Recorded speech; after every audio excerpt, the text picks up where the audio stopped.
नमस्कार दोस्तों, आपका अपना YouTube channel P success point में स्वागत है। दोस्तों, आज के वीडियो में हम लोग मैथ पेडागॉजी से संबंधित कुछ महत्वपूर्ण प्रश्नों पर चर्चा करेंगे।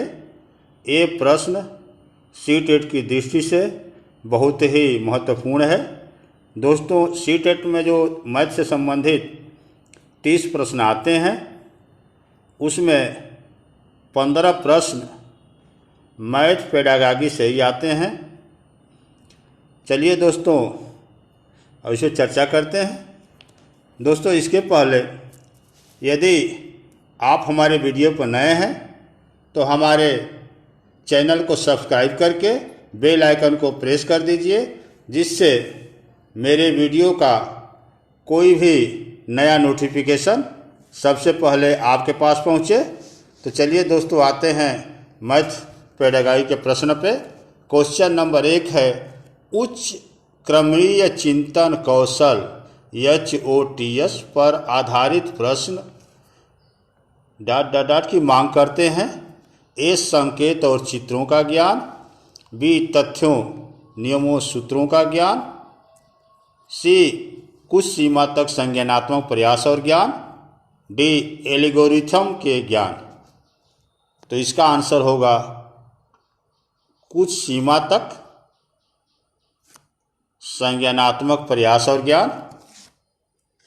दोस्तों, उच्च क्रमणीय ज्ञान प्राप्त करने के लिए हमें गहन चिंतन तथा कौशल की आवश्यकता पड़ती है, जिसका कुछ सीमा तक संज्ञानात्मक ज्ञान प्राप्त करने के लिए संज्ञानात्मक प्रयास की आवश्यकता पड़ती है। इसीलिए दोस्तों, हमें ज्ञान को विकसित करने के लिए क्रमणीय चिंतन कौशल पर आधारित प्रश्न की मांग करना चाहिए या प्रश्नों पर विचार करना चाहिए। अब चलते हैं दोस्तों अगले प्रश्न, क्वेश्चन नंबर 2। ये है, राष्ट्रीय पाठ्यचर्या की रूपरेखा 2005 किस पर बल देती है? ए, गणित में सफलता प्रत्येक बच्चे के लिए आवश्यक है। बी, गणित चयनित विद्यार्थियों को ही पढ़ाया जाएगा। सी, विद्यार्थियों को तार्किक गणितीय योग्यता के लिए उनकी परीक्षा होनी चाहिए। अगला विकल्प है, निम्न उपलब्धिकर्ताओं के लिए गणित पाठ्यचर्या अलग होनी चाहिए। तो दोस्तों, इसका आंसर होगा ए। NCF 2005 कहता है गणित में सफलता प्रत्येक बच्चे के लिए आवश्यक है। वो गणित को व्यवहारिक जीवन से जोड़ने की बात करता है कि गणित प्रत्येक बच्चों को सिखाया जाए, व्यवहारिक जीवन से जोड़ा जाए, क्योंकि गणित कहा गया है कि गणित सभी विषयों की रानी है और प्रत्येक दिन सुबह से शाम तक हम गणित का उपयोग करते हैं। तो राष्ट्रीय पाठ्यचर्या ने गणित को सबसे अधिक आवश्यक माना गया है। अब चलिए दोस्तों, आते हैं अगले प्रश्न, क्वेश्चन नंबर 3 पे। गणित सीखने के संबंध में निम्न में से कौन सा कथन सत्य है? ए, गणित केवल कठोर अभ्यास से ही सीखा जा सकता है। बी, हर कोई गणित सीख सकता है। सी, गणित सीखने के लिए एक कठिन विषय है। और डी, आमतौर पर लड़कियां गणित में कमज़ोर होती है। तो दोस्तों, इसका आंसर होगा कि हर कोई गणित सीख सकता है। सीखने की क्षमता सब में जन्मजात होती है और आमतौर पर लड़कियां गणित में कमज़ोर होती हैं। ये लैंगिक पूर्वाग्रह है, ये लैंगिक रूढ़िवादिता है और ये नहीं है कि गणित केवल कठोर अभ्यास से ही सीखा जा सकता है। अगर गणित को व्यवहारिक जीवन से जोड़ा जाए तो गणित सीखना बच्चों के लिए सरल हो जाएगा, आसान हो जाएगा। अब चलिए दोस्तों, आते हैं अगले प्रश्न, क्वेश्चन नंबर 4 पे। ये है, प्राथमिक अवस्था में गणित के रचनात्मक मूल्यांकन में अंतर्निहित सामान्य त्रुटियों को पहचानना। ये है, सामान्य त्रुटियों को पहचानना। बी, अधिगम के असंगति और शिक्षण में कमियों को पहचानना। इसका सी विकल्प है, विद्यार्थियों को ग्रेड, श्रेणी और रैंक की स्थिति। डी, क्रिया प्रणाली के ज्ञान और विश्लेषणात्मक प्रतिमाओं की परीक्षा। तो दोस्तों इसका आंसर होगा बी, गणित में अगर हम रचनात्मक मूल्यांकन करते हैं तो बालक की कमियों को पहचानना होगा, जानना होगा, क्योंकि रचनात्मक मूल्यांकन बार बार किया जाता है। इसमें सुधार की गुंजाइश होती है। इसके द्वारा हम पता लगाते हैं कि बालक कहाँ तक अधिगम किया, क्या नहीं किया और अधिगम को कैसे बढ़ाया जाए। जबकि योगात्मक मूल्यांकन एक ही बार होता है, सबसे लास्ट में। और चलते हैं दोस्तों फिर क्वेश्चन नंबर 5 पे। यह है, गणित में भयभीत होने और उसमें असफल होने के लिए निम्नलिखित में से किस एक धारणा को नहीं माना जा सकता? ए, कक्षा कक्ष के अनुभव। बी, गणित की संरचना। सी, प्रतीकात्मक खेल। डी, लैंगिक भेद। तो दोस्तों इसमें लैंगिक भेद की अवधारणा को नहीं माना जा सकता, क्योंकि ये जरूरी नहीं है कि भाई लड़कियां गणित में कमजोर होती है, लड़के गणित में तेज होते हैं। ये अमनोवैज्ञानिक है, मनोवैज्ञानिक दृष्टि से सही नहीं है। अब चलते हैं दोस्तों क्वेश्चन नंबर 6 पे। एक संख्या का दशमलव निरूपण समझने के लिए निम्नलिखित में से कौन सी पूर्व जानकारी का होना आवश्यक है? ए, योग। बी, व्यकलन। सी, गुणा और डी, अस्थानीय मान। तो दोस्तों इसमें दशमलव के निरूपण के लिए या उसकी अवधारणा को समझने के लिए अस्थानीय मान का होना आवश्यक है, कि बच्चों को ये जानकारी हो कि कौन सी संख्या दशमलव के बाद कितने अंक हैं। अब चलते हैं दोस्तों अगले क्वेश्चन नंबर 7 पे। बच्चों के बीच गिनती के कौशल को निम्नलिखित विकसित करने के लिए निम्न में से कौन सी पूर्व संख्या अवधारणा के रूप में सीखने के लिए आवश्यक नहीं है? ए, समूह बनाना। बी, एक संगतता। सी, क्रमबद्धता और डी है संख्या नाम यादृच्छिक रूप में लिखना। तो दोस्तों इसका आंसर होगा कि संख्या नाम यादृच्छिक रूप में लिखना, क्योंकि 3 तो कहीं न कहीं गणितीय अवधारणा से संबंधित है। क्रमबद्धता है, संगतता है, समूह बनाना है, ये नहीं है। अब चलिए दोस्तों चलते हैं अगले प्रश्न नंबर 8। ये है, 2 दशमलव संख्याओं को योग को पढ़ाने के लिए निम्नलिखित में से शिक्षण अधिगम का कौन सा साधन सर्वाधिक उपयुक्त है? ए, मोती की माला। बी, जियो बोर्ड। सी, ग्राफ पेपर। डी, गिनतारा। तो दोस्तों इसका आंसर होगा ग्राफ पेपर। और जियो बोर्ड, गिनतारा या बेकक से भी एक क्वेश्चन आते हैं। तो जियो बोर्ड लकड़ी का एक बोर्ड होता है जिसमें पिन की इस्तेमाल की जाती है और इसके माध्यम से हम ज्यामितीय या ज्यामेट्रिक आकार बनाते हैं।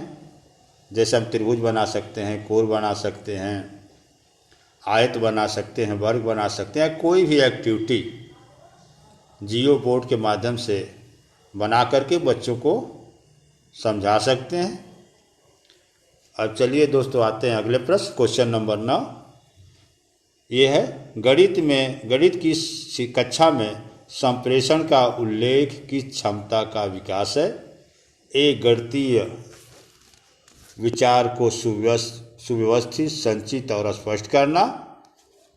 बी, दंड आरेख को देखकर आंकड़ों का अर्थ लगाना। सी कक्षा में पूछे गए प्रश्न का उत्तर तुरंत देना। डी है गणित के समस्याओं पर दूसरे के विचार का खंडन करना। तो इसका आंसर होगा ए। गणित के संप्रेषण का अर्थ है गणितीय विचार को सुव्यवस्थित, संचित और स्पष्ट करना। अगर इस तरह से किया जा रहा है तो बच्चों में गणितीय क्षमता का विकास अच्छी तरह से होगा। बच्चे गणित को सीख सकते हैं, समझ सकते हैं और उसके बारे में अमूर्त चिंतन कर सकते हैं। दोस्तों एक बात और आप जान जाइए कि गणित में अमूर्त चिंतन किया जाता है। अब चलते हैं क्वेश्चन नंबर 10 पे। ए है निम्न में से कक्षा में हो रहा कौन सा कार्य एक गतिविधि है।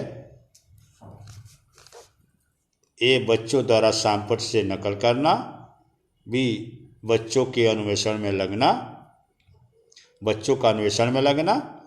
सी कक्षा शिक्षक समझते हैं कि प्रश्न कैसे समझाते हैं कि प्रश्न कैसे हल करें। डी बच्चों द्वारा कविता के रूप में गिनती का वाचन।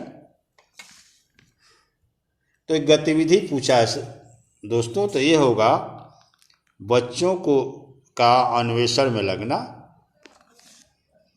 क्योंकि पेडागॉजी का पहला ही चैप्टर है। जब आप पढ़ेंगे बच्चा एक अन्वेषण और समस्या समाधानकर्ता के रूप में, बच्चे अन्वेषण द्वारा या खोज द्वारा या सृजनात्मक शक्तियों द्वारा बहुत से ज्ञान प्राप्त कर लेते हैं। तो ये होगा कि कक्षा में हो रहा कार्य कौन सी गतिविधि है। तो बच्चों का अन्वेषण में लगना एक गतिविधि है और कोई गतिविधि नहीं है। अब चलते हैं क्वेश्चन नंबर 11 पे। यदि एक शिक्षार्थी को संख्याओं और परिकलन में समस्या हो रही है तो उसमें असमर्थता हो सकती है जिसका नाम है डिस्ग्राफिया, बी अफज्या, सी डिसलेक्सिया और डी डिसकैलकुलिया। तो दोस्तों गणित में कोई भी समस्या होगी, गणना में कोई भी समस्या होगी तो इसको हम डिसकैलकुलिया के नाम से जानते हैं। जबकि अफज्या डिस्पज्या भाषा से है, डिसग्राफिया लेखन से संबंधित है और डिसलेक्सिया एक मानसिक विकार है जिसको हम पठन विकार के नाम से जानते हैं। डिसलेक्सिया से पीड़ित बच्चे को अक्षर उल्टा दिखाई देता है, जैसे वो डब्लू को यम समझता है। अब चलिए दोस्तों अगले प्रश्न पे। प्रश्न नंबर 12 ये है निम्नलिखित में से किस विधि में उदाहरणों द्वारा नए नियमों की स्थापना की जाती है। ए आगमन विधि, बी निगमन विधि, सी विश्लेषण, डी संश्लेषण। तो उदाहरण से नियम की ओर दोस्तों हम चलते हैं आगमन विधि में और नियम से उदाहरण की ओर चलते हैं निगमन में, जबकि विश्लेषण में ज्ञात से अज्ञात की ओर चलते हैं और संश्लेषण में अज्ञात से ज्ञात की ओर चलते हैं। आगमन और निगमन विधि की खोज हमारे प्रसिद्ध दार्शनिक अरस्तु ने किया था। अब चलते हैं दोस्तों अगले क्वेश्चन नंबर 13 पे। ये है मूल्यांकन की दृष्टि में से एक अच्छी परीक्षा में कौन सा गुण आवश्यक नहीं है। ए विश्वसनीयता, बी वैधता, सी वस्तुनिष्ठता और डी परिणाम। तो परिणाम को अच्छे गुणों में नहीं माना जाता। एक और पूछता है, एक समझ जाइए कि ये है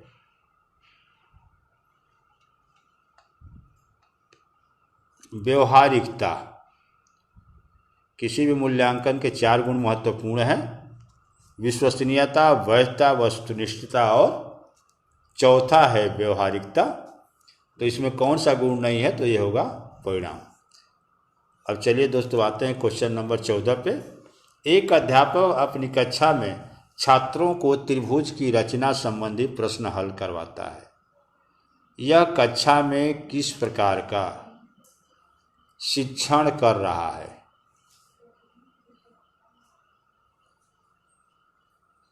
ए है मूल्यांकन संबंधी, बी मापन संबंधी,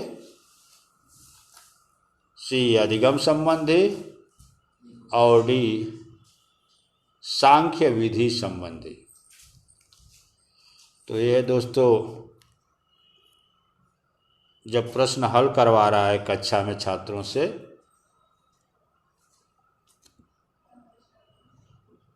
तो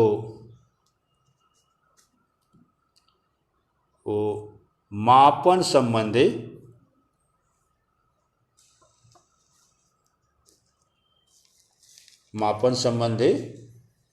रचना का प्रयोग कर रहा है।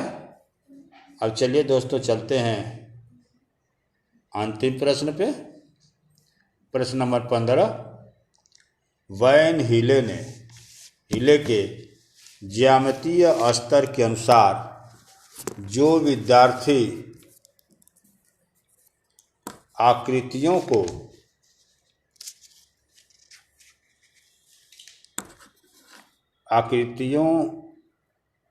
को दिखावट के अनुसार वर्णित और वर्गीकृत कर सकते हैं, वे हैं: पहला स्तर फर्स्ट, अनौपचारिक निगमन। स्तर सेकेंड है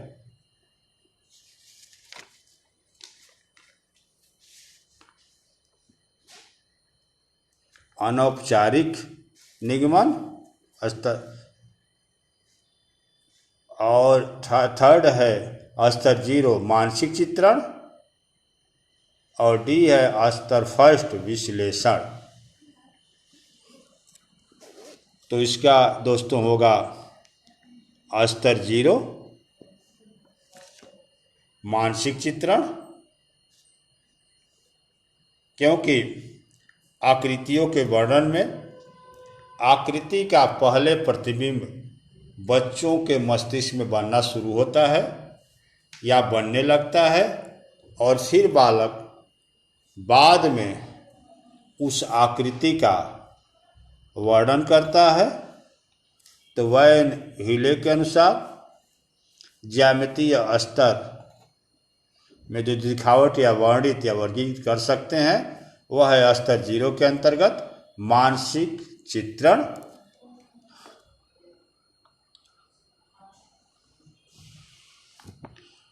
दोस्तों यदि ये वीडियो अच्छा लगा हो तो इसको लाइक, सब्सक्राइब और शेयर कीजिएगा। धन्यवाद। फिर मिलते हैं अगले वीडियो में एक नए टॉपिक के साथ।